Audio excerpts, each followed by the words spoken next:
Hey, what's up guys? Hari ni aku nak buat benci sikit daripada resepi daripada apa? Kairan Ami. Jadi kita letak cream cheese. So, maaf je lambat sikit.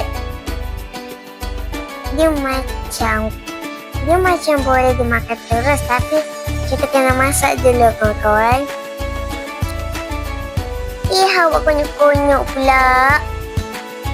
Kamu sendiri nak buat tau. Sengit betul. Ayo. Hey, what's up guys? Oh, ada periuk lah tepi ni. Kita tak kuim. Lepas tu, kita letak gula. Lepas tu, letak apa ni? Whipped cream kita nak letak sekarang. So, apa nak buat sekarang ni? Kita nak letak sampai habis. So, nak letak sampai habis ni, kita nak letak apa pula? Jom kita letak telur. Sekejap. Nak letak ni. Sabar. Hey, what's up guys? I know it's you. Juicy chicken. Okay.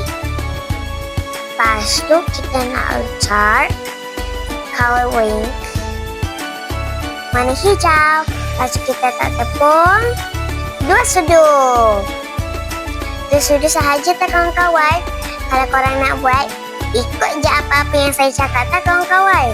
Tengok ni kakak main kacau. Sedap. Bau pun sedap kakak main kacau. Ini semua kakak minum hawa dan umi masak. Sedap.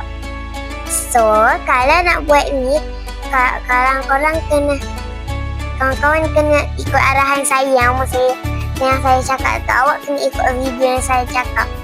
Kita kena kacau, lepas tu kita kena pecahkan dot-dot dia. Lepas tu kita nak letak dalam apa ni? Kita nak letak dalam loyang. Air fryer. Sekejap Umi nak pecahkan dulu. Sekarang dah siap. Bau angin.